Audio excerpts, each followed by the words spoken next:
Nació el 17 de diciembre de 1936, en el barrio de Flores, en la ciudad de Buenos Aires. Allí hay una iglesia emblemática que es San José de Flores, donde él tuvo una confesión siendo un adolescente. Y un 21 de septiembre, por eso me acuerdo siempre, salía para ir a pasear con mis compañeros y pasé por la iglesia de Flores. Entré, sentí que tenía que entrar, esas cosas que vos sentías dentro que no sabés cómo son. Y veo que venía un cura caminando. No lo conocía, no era de la iglesia. Y ahí yo no sé qué me pasó. Sentí como que alguien me agarró de adentro y ahí sentí que tenía que ser cura. Pero no dudé, no dudé. Jesús no espera que lo vayan a buscar. Sale al encuentro. Luego de obtener su diploma como técnico químico y siguiendo aquel llamado místico, a los 21 años ingresa al seminario de la Compañía de Jesús para convertirse en un sacerdote jesuita. Unos tenemos que estar al servicio de los otros, ayudarnos así. Como jesuita, tuvo una brillante formación intelectual.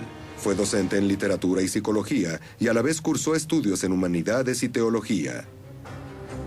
Durante la década del 60, Bergoglio se encuentra ideológicamente ligado al peronismo, un partido político liderado por Juan Domingo Perón, que desde 1955 se encontraba proscripto en la Argentina. Sin embargo, a pesar de la proscripción, en la década del 60, Bergoglio fue el director espiritual de un grupo de jóvenes católicos llamados la Guardia de Hierro, una agrupación formadora de cuadros políticos peronistas con reglas muy similares a las de los jesuitas casi militar. Es alguien que viene hablando de la opción por los pobres hace muchos años y que ha tomado posiciones muy firmes durante mucho tiempo. Y no le tengan miedo a los mercaderes de la muerte, que acá muy cerquita están pensando cómo hacer para que la muerte llegue de una manera razonable. A principios de la década del 70, termina la proscripción y el peronismo regresa al poder. Durante esos años, el padre Bergoglio es nombrado provincial de la Orden Jesuita. Con este viento a favor, realiza un gran trabajo social, yendo a las zonas pobres de Buenos Aires para ayudar a los más necesitados. La gente de la villa lo siente como alguien propio del lugar. Ha trabajado arduamente en el tema de trata de las personas, del trabajo esclavo. En la escuela nos enseñan que la asamblea de 1813 abolió la esclavitud. Son cuentos chinos. Existen otras esclavitudes. Una vez que él fue a dar una charla a una villa, iba en un colectivo, y ahí subieron muchos trabajadores de la propia villa, y lo reconocieron. Y cuando él dio la charla, uno se paró y dijo, usted venía con nosotros en el autobús. Eso es una señal para nosotros. Lo consideramos realmente un hermano nuestro. Son sometidos que después no caben en el sistema y son material de descarte. Yo a Jorge Bergoglio lo conocí en la década del 70. Yo en ese momento era una abogadita y era un curita. Y yo estaba en el estudio, vino un amigo mío y entró con un curita, porque me venían a hacer una consulta. Era un hombre joven y muy conmovido por el dolor ajeno. Ese era Jorge, un hombre preocupado. Vivíamos en un país convulsionado. En 1976 ocurre un hecho que cambiaría drásticamente el rumbo de la Argentina. El 24 de marzo, un golpe militar termina con el gobierno democrático y comienza una de las dictaduras más sangrientas de la historia del país. Fue provincial de los jesuitas desde 1973. Era joven en un momento muy difícil en la historia argentina. Había una junta militar en el poder. Pasaban cosas terribles. Hay muchas discusiones sobre su rol en eso. Este golpe encuentra al padre Bergoglio y a sus sacerdotes trabajando dentro de los barrios marginales. Hay acusaciones de que la alta jerarquía eclesiástica está colaborando con el régimen militar.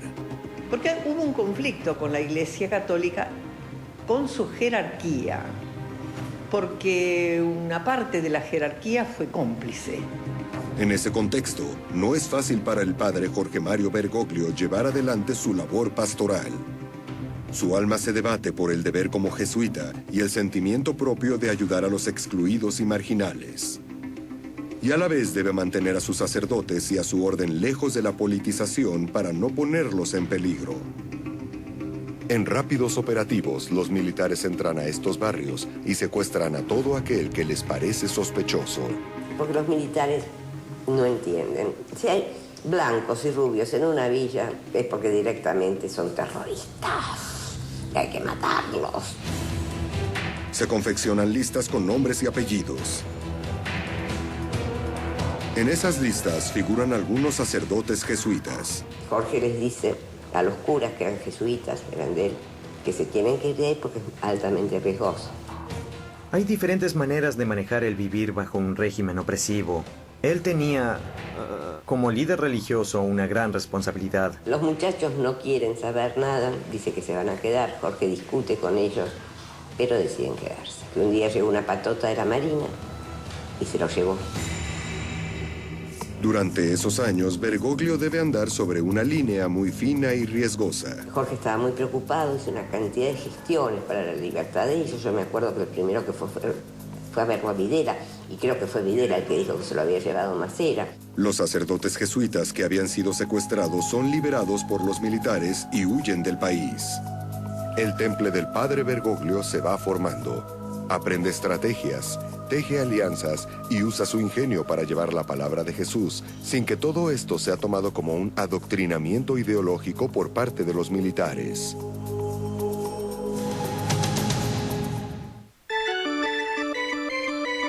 ¿Hay alguien en esa cosa? No, si estuviera no la estaría empujando. ¿Qué es? Es una mochila cohete. Esto es algo realmente genial. ¿De dónde lo sacaste? Un chatarrero lo encontró y me avisó que lo tenía. Eso es muy fortuito. ¿Le puedes decir que en caso de que la Mona Lisa aparezca? Los astronautas estaban tan emocionados que en realidad lo firmaron. Así que nunca llevaron esto al espacio. No, esto nunca voló. Bueno, ¿y cuánto quieres? $250,000. El precio de la historia, capítulo de estreno. Mañana. Por History. Descubre un lugar en donde los colores cobran vida. Recorriendo cada calle, cada casa, cada espacio. Un lugar donde los 7 colores de su mar están en cada momento y cada sentimiento. Descubre todo lo que puedes vivir aquí. Colombia es realismo mágico. Autotips. Antes de subirte a tu auto, asegúrate de estar preparado para lo inesperado.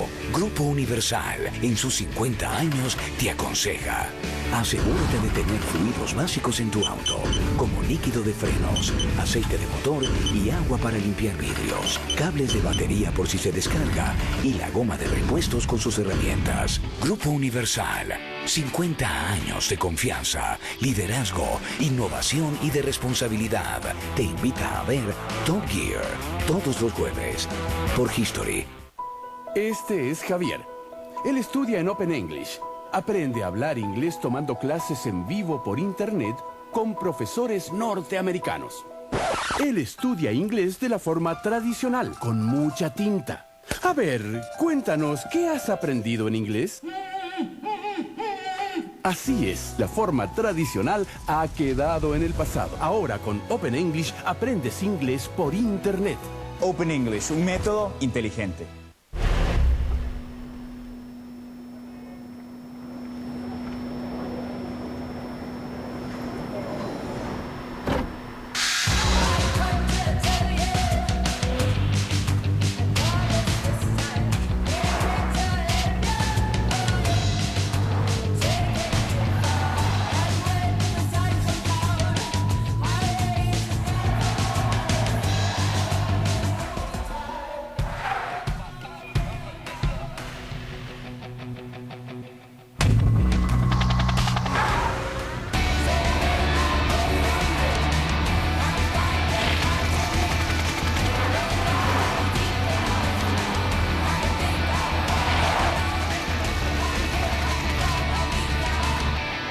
Totalmente nuevo Nissan X-Trail.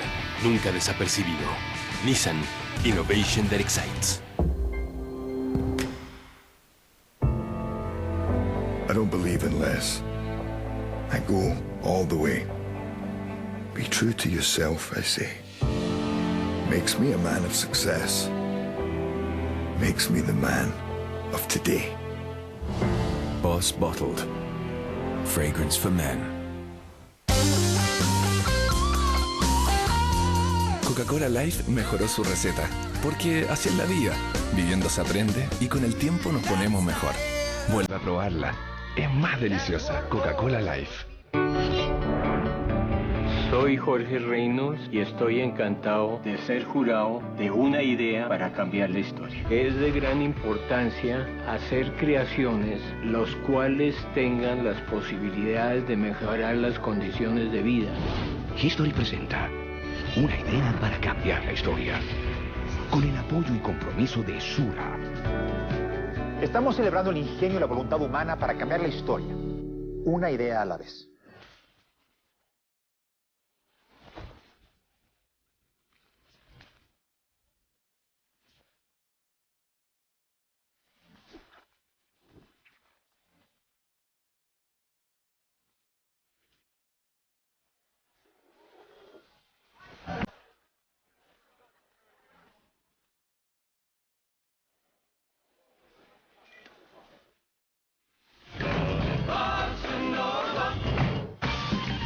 Descubre tu ciudad y gana increíbles aventuras urbanas en una de estas ciudades del mundo. Participa en Heineken.com/OpenYourCity. Heineken, Open Your World. Son los hijos de la herencia que nos dicen lloren.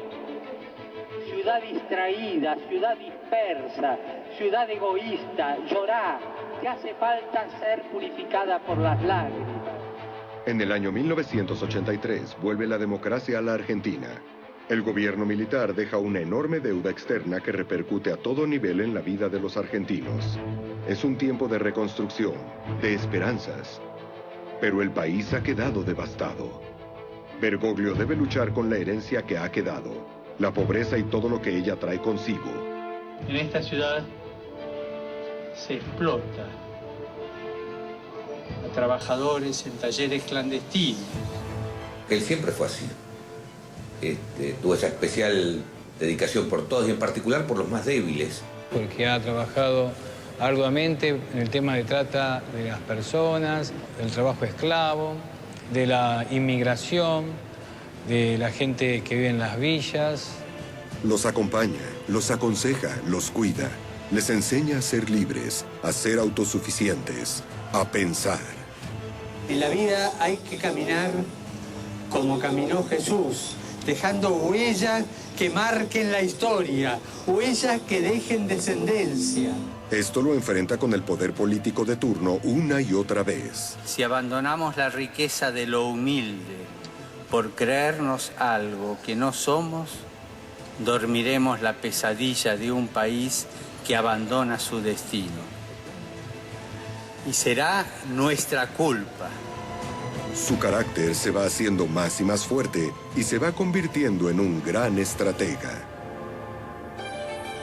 En el año 1992, mientras Bergoglio se encuentra en la ciudad de Córdoba como director espiritual y confesor de la Compañía de Jesús, ocurre un hecho que marcará el primer paso en su carrera ascendente dentro de la alta jerarquía de la Iglesia argentina. Él estaba en una iglesia de Córdoba, ni siquiera era el párroco, y ahí lo llama el arzobispo de Buenos Aires, el cardenal Antonio Quarrachino, para que sea uno de sus obispos auxiliares, es decir, lo designa el Papa, pero él lo promueve. El 20 de mayo de 1992 es nombrado por el mismísimo Papa Juan Pablo II, obispo de Auca y obispo auxiliar de la diócesis de Buenos Aires. Yo suelo decir que era una especie de outsider dentro de la iglesia. A partir de ahí, del 92, se inicia una carrera meteórica. En el año 1998, al morir su superior, el cardenal Quarrachino, Bergoglio toma su lugar y se convierte en el arzobispo de Buenos Aires. Pero también ha sido obispo, en particular obispo de una ciudad tan rica, compleja y grande como Buenos Aires. Y ha sido también presidente de la Conferencia Episcopal de la Argentina.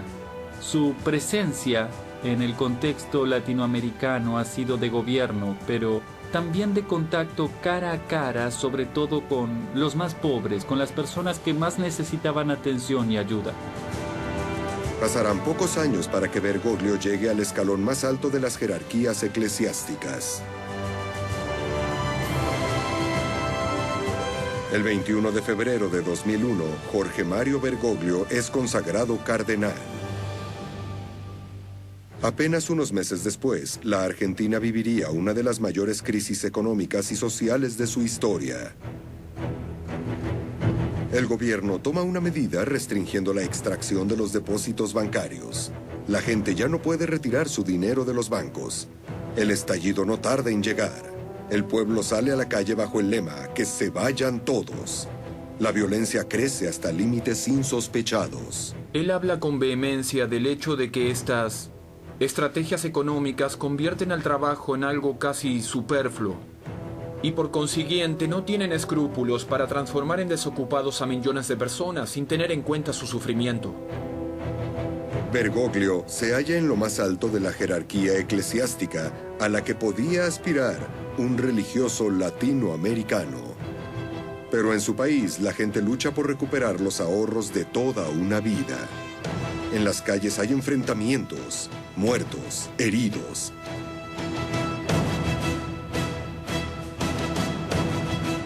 Y un presidente que debe dejar su mandato huyendo del palacio presidencial.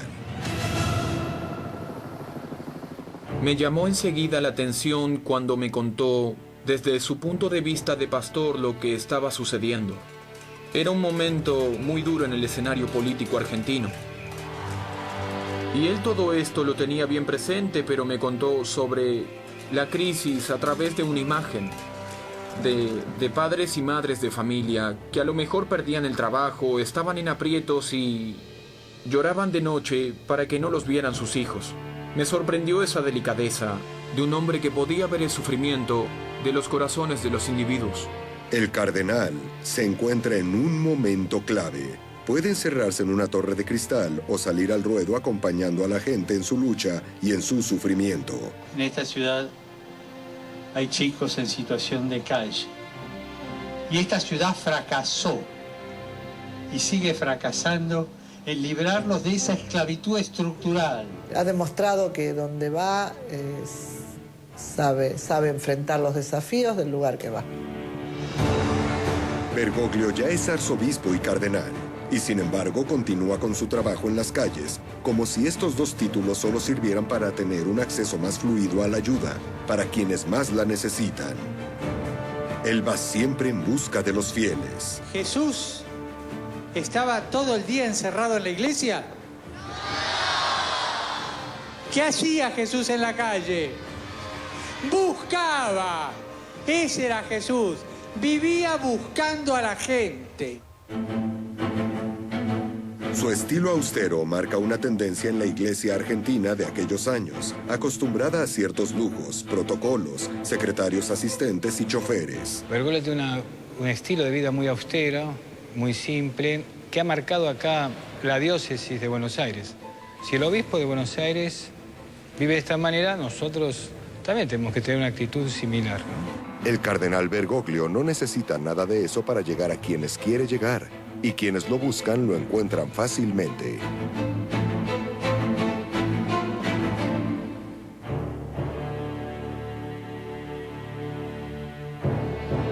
El 2 de abril de 2005, una noticia sacude al mundo.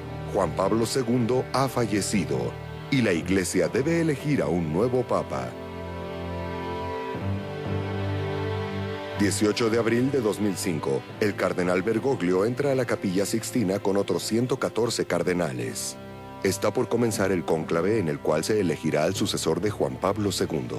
Existen dos favoritos. Por un lado, había un candidato muy fuerte, como el cardenal Ratzinger, y por otro, estaba en el campo de los reformistas el cardenal Carlo Maria Martini, que sin embargo no podía ser papable porque estaba enfermo de Parkinson. Al quedar Marini eliminado, la mirada de un sector de los cardenales se centra sobre el cardenal argentino. Se suceden las votaciones. Bergoglio obtiene 40 votos. Ratzinger lidera la votación, pero no llega a los 2/3 o los 2/3 más 1 que necesita para consagrarse papa. Nunca antes no ya un argentino, sino un latinoamericano había sacado 40 votos, como pudimos averiguar los periodistas, pese a que todo es muy secreto. Tras la siguiente votación, el cardenal Bergoglio decide renunciar y pide a los cardenales que lo han votado que entreguen sus votos al cardenal Ratzinger. En la siguiente votación, Ratzinger obtiene los votos necesarios y se consagra automáticamente como el nuevo papa. ¿Qué ocurrió con el cardenal argentino? ¿Por qué se autoeliminó de manera tan drástica? La respuesta es simple. Bergoglio sabía que jamás podía alcanzar la mayoría de los votos. Las sombras de la época de la dictadura en Argentina se cernían sobre él como un pasado funesto. Él era candidato, tenía muy buenos votos, pero hubo una interferencia de un dossier que lo denunciaban, que Jorge había colaborado con la dictadura militar.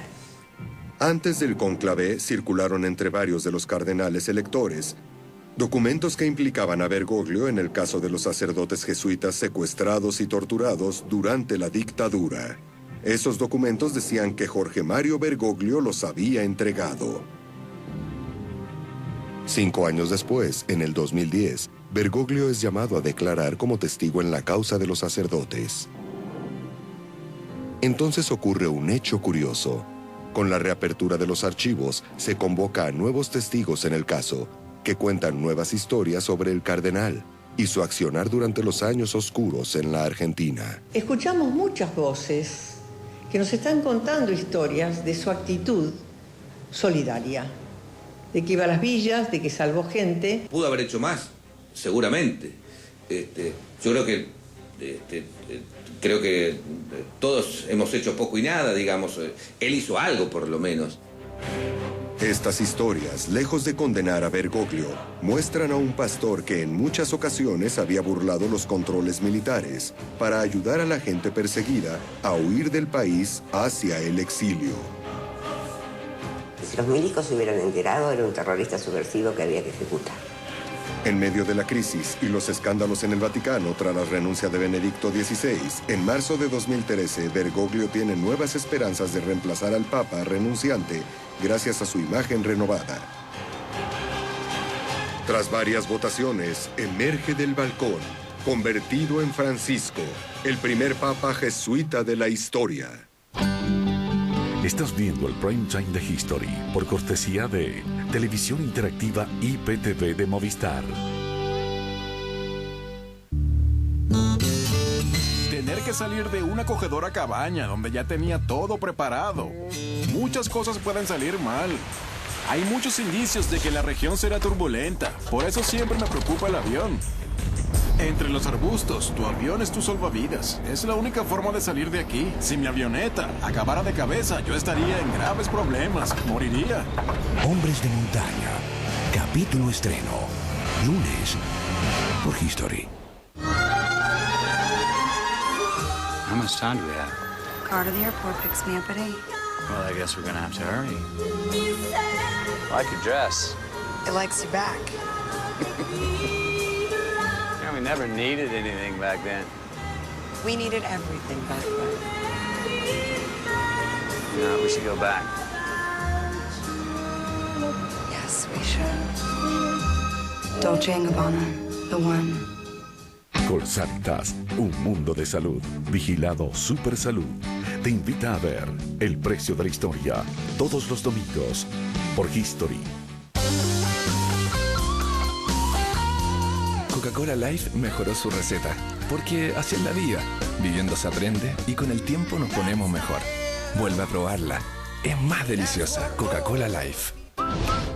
History y Sura presentan una idea para cambiar la historia. Recibimos miles de proyectos increíbles, innovadores. Se pusieron a funcionar las mentes más ingeniosas y solidarias de América Latina. History financiará a las 3 finalistas con $120,000. History presenta una idea para cambiar la historia, con el apoyo y compromiso de Sura.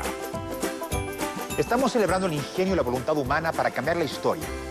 Una idea a la vez. ¿Definiendo tu estilo? Lee Axis, luego decide. Asesora tu inspiración. En Chile, el 73% no tiene una vida saludable. En Grupo Security salimos en busca de los que son parte del otro 27%.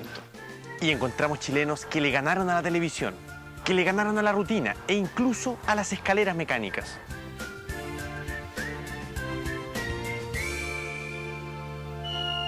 Porque sabemos que todo esfuerzo vale la pena, convertir tus quiero en un puedo depende de ti. Grupo Security, quieres, puedes.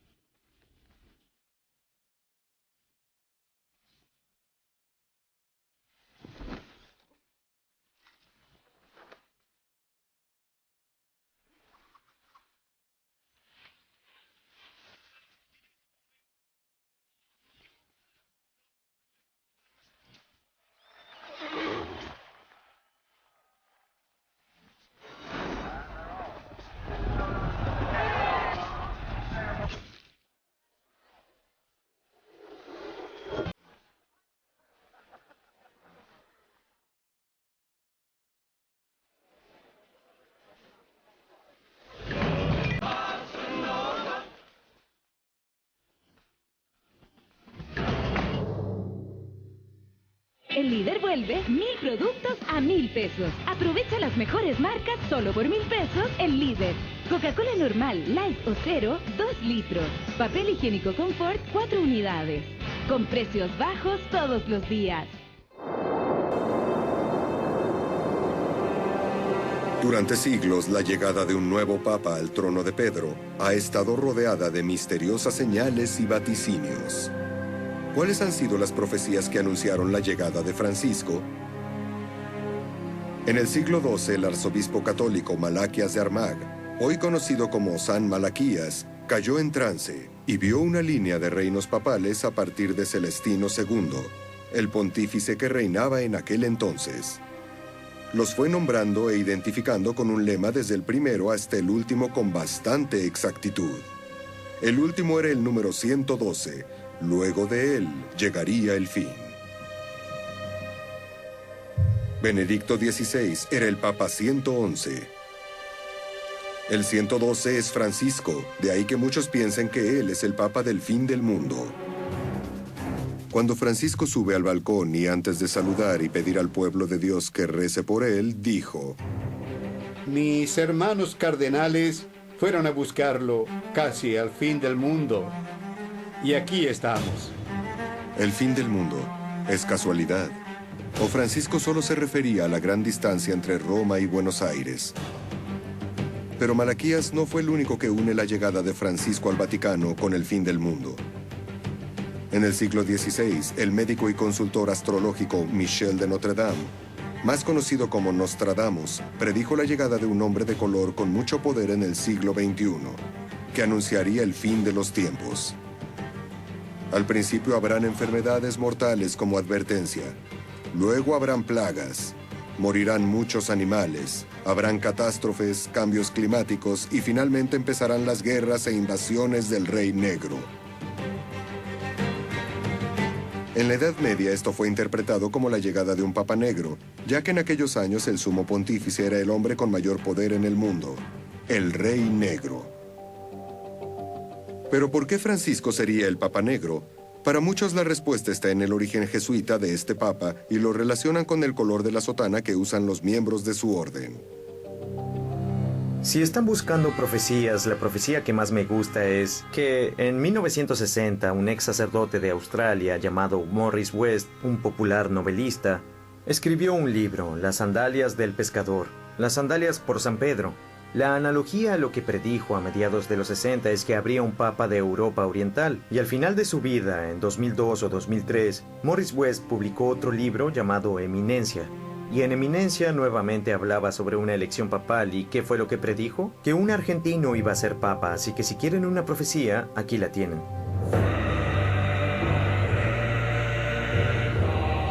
Otros van más allá y hablan de la relación de los jesuitas con el poder. A través de los tiempos, el superior de esta orden se le conoció como el Papa Negro por el poder que tenía dentro de la compañía. Poder que se extendía hasta aquellos lugares donde los jesuitas llegaban para realizar su tarea evangelizadora. Esto muchas veces inquietaba a los gobernantes de aquellos reinos y países que veían en los jesuitas un peligro de un poder latente dentro de su propio poder. Fueron muy cuestionados y criticados.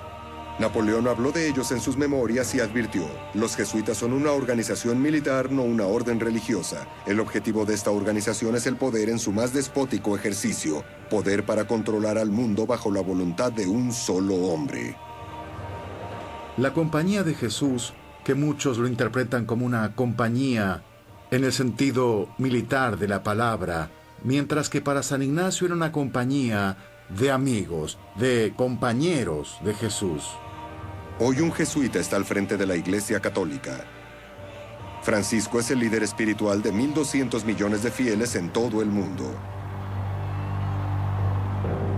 Sin dudas, esta es una situación de poder concentrada en un solo hombre, como advirtiera Napoleón. ¿Quiénes son los jesuitas? ¿De dónde provienen? ¿Cuál es su origen? A través de la historia, mitos y leyendas rodearon a esta orden desde que en 1540 los fundara Ignacio de Loyola. Fueron fundados con una innovación, que no eran monjes mendicantes, sino que como si fuese el brazo armado de un ejército, ¿no? Están en el frente de batalla. Hay un cuarto voto que los jesuitas toman al concluir su formación, toda vez que el Papa directamente o a través de nuestros superiores desea darnos una misión, un encargo, una tarea a la compañía. Nosotros debemos estar bien listos para obedecer sin hacer preguntas, partir de inmediato y tratar de hacer con todo nuestro corazón lo que el Papa nos pide. Por esta lealtad incondicional al Papa fueron llamados los soldados de Dios. Como Ignacio de Loyola sabía que el Papa podía enviarlos a misionar a los lugares más recónditos del planeta, pensó que quien integrase su orden debería estar muy bien preparado. Buscaba a la gente, ¿a cuál? A la gente que era toda católica como él. No, a los que estaban lejos, a los que no lo conocían.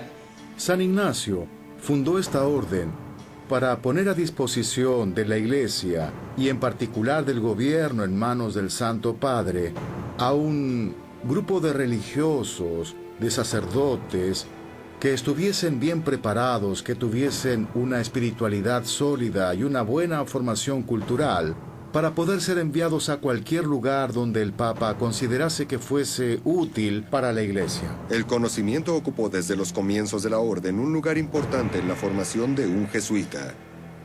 Francisco, por ejemplo, habla varios idiomas y su formación incluye, entre otros, estudios superiores de filosofía, humanidades, ciencias y teología. Era gente intelectual y han tenido un grandísimo protagonismo en la contrarreforma que se dice. Pero además del conocimiento, el misionero jesuita debía saber enfrentar a las duras condiciones de las tierras remotas a las que podía ser enviado para evangelizar.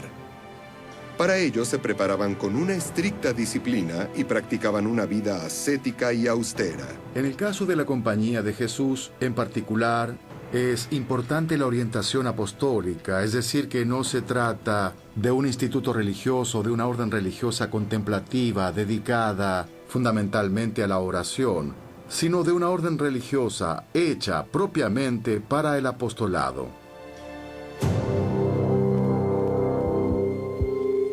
Los jesuitas han llegado con su trabajo evangelizador a los lugares más remotos del mundo, allí donde el Papa creía necesaria su presencia. Por lo tanto, llegaron a ser muchísimos y llegaron a ser una fuerza evangelizadora muy grande que ha influido a todo nivel. Por sus aulas pasaron personalidades tan dispares como Descartes, Fidel Castro, Calderón de la Barca, Cervantes, entre otros. Actualmente es la mayor orden religiosa católica masculina con más de 17,000 miembros entre sacerdotes, estudiantes y hermanos. Educan a casi 3 millones de alumnos en el mundo. Chicas, chicos, saben que el que no camina sin dejar huella no sirve para nada. El Papa Francisco es un auténtico jesuita y desde el primer momento de su papado, sus señales fueron de simpleza y austeridad. La pregunta que se hacen muchos es, ¿Qué puede llegar a ser un jesuita al frente de uno de los estados más ricos del mundo? Y con esta pregunta se abren muchas más interrogantes. Creo que el mayor riesgo del Papa Francisco es no actuar sobre el escándalo de los abusos y no actuar sobre las prácticas de corrupción que ocurren dentro de la burocracia del Vaticano ahora.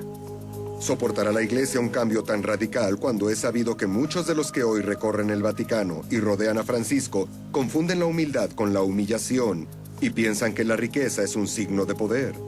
Yo creo que una vez terminados los aplausos, comenzará también un momento difícil de resistencia interna. El Papa Francisco debe elegir muy bien a sus aliados y en quién confiar.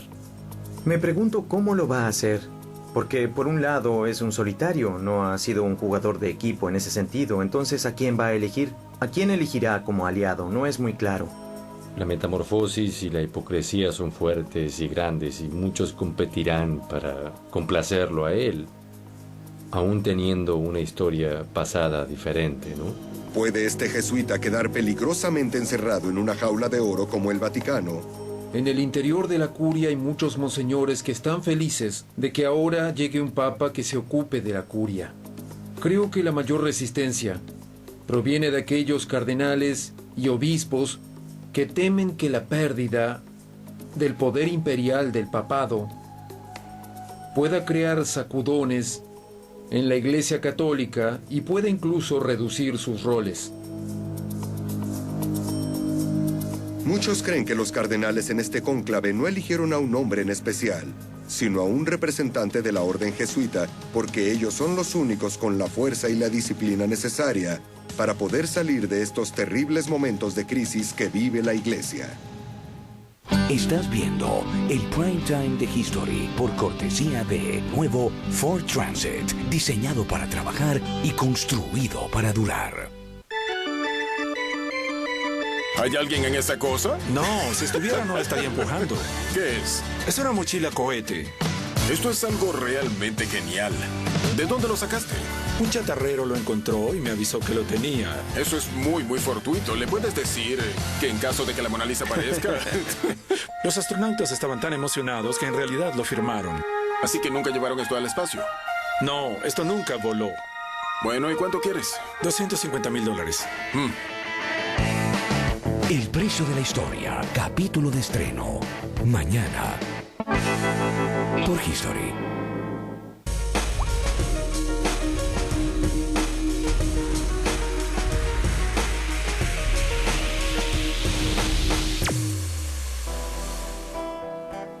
San Agustín está atrapado en medio de los Andes. Y para descubrirlo, hay que aventurarse en busca del camino, reservando este lugar mágico del paso del tiempo. Apenas llega, sientes en la atmósfera la antigüedad y la santidad casi palpable.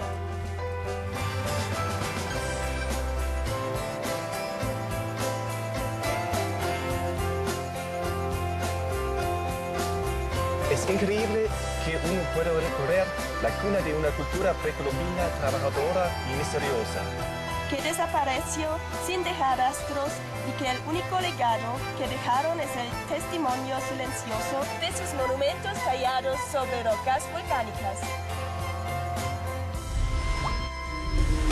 Presentado por Colombia es realismo mágico.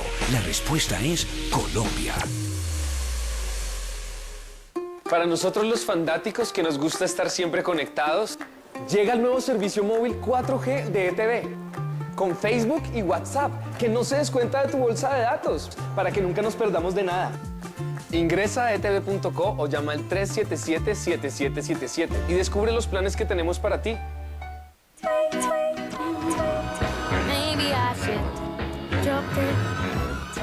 CH Eau de Parfum Sublime, the new fragrance by Carolina Herrera. Despierta, amigo. Enviar WhatsApp.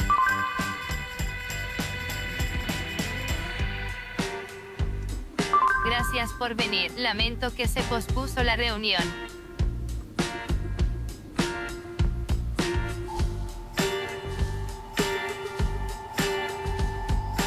Más estilo. Elige cómo funciona. Elige cómo encaja en tu vida. Convierta una experiencia cotidiana en un momento extraordinario. Revista Diners. Experiencias que inspiran. 50 años. Disponible en iPad. Colsanitas, un mundo de salud. Vigilado Supersalud. Te invita a ver El precio de la historia. Todos los domingos. Por History. History y Sura presentan una idea para cambiar la historia. Si se trata de ideas novedosas que tienen en su esencia ayudar a los demás, Latinoamérica le está enseñando su talento al mundo. Proyectos simples, potentes, grandes o pequeños. Todos participaron. Se pusieron a funcionar las mentes más ingeniosas y solidarias de América Latina.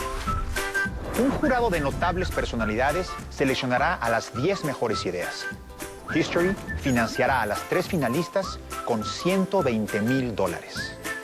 Recibimos miles de proyectos increíbles, innovadores. Con el dinero, los ganadores podrán avanzar para concretar su idea, destinando los fondos a distintas etapas de su realización.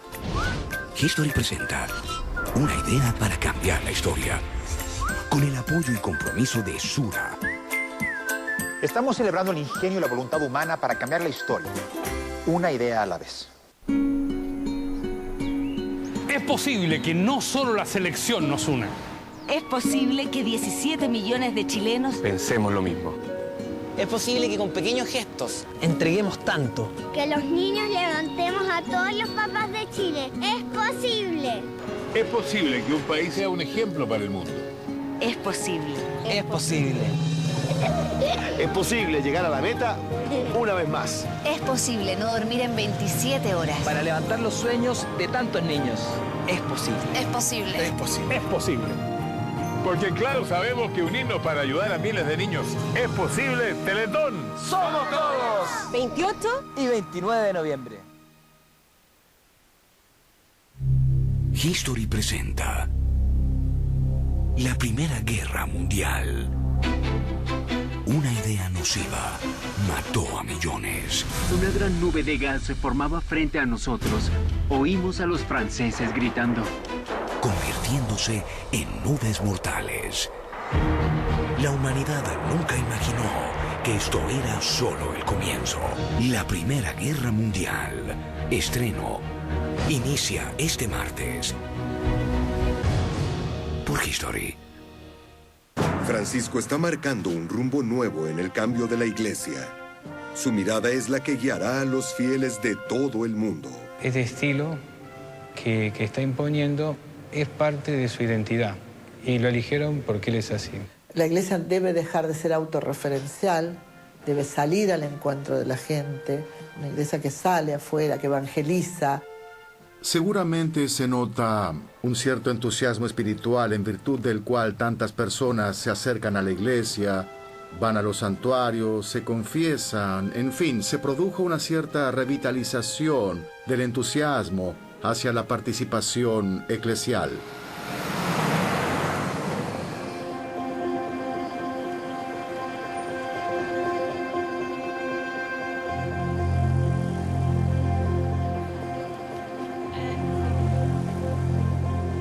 ¿Qué se espera de su papado? ¿Cuáles son las esperanzas que el mundo tiene puestas sobre este hombre sencillo, directo y austero? Con una expectativa muy grande puesta en la figura de Francisco, sobre todo su espontaneidad, su origen italiano también lo favorece mucho, su preocupación por los pobres.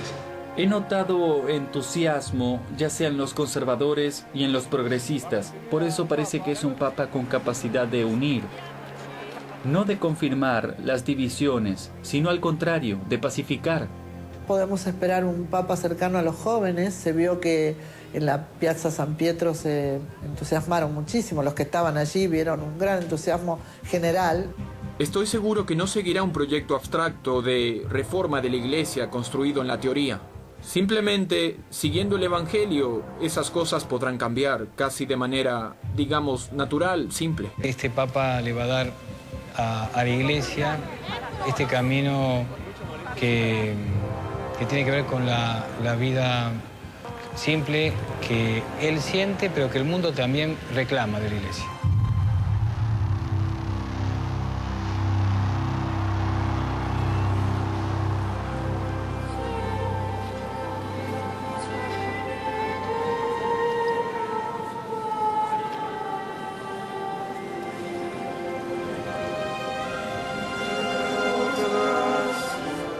La religión pretende juntarse y reconciliarse con Dios Padre, con Jesús.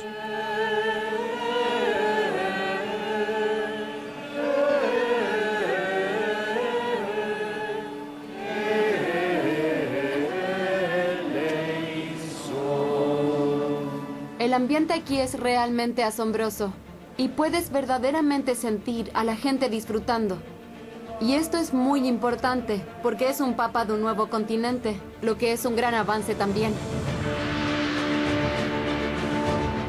Creo que la mayor expectativa es cambio.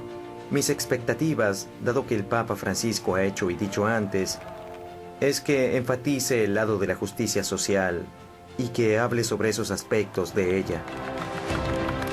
Pienso que será algo nuevo y fresco. Porque habla con el corazón al corazón. Que es tan cercano y tan cálido y que transmite tanto cariño para la iglesia y para la gente. Y este cambio es por el bien de la iglesia y por el bien de la humanidad. Han dicho que quiere cambiar la iglesia, no, quiere cambiar el mundo. Más allá de las especulaciones sobre su elección y de lo que anuncian las profecías, lo cierto es que con la llegada del Papa Francisco, para la iglesia termina una era y comienza una nueva. Hay un final, pero también hay un comienzo. Y ese final no tiene por qué ser precisamente el fin del mundo. Comienza una nueva era, la era del Papa Francisco.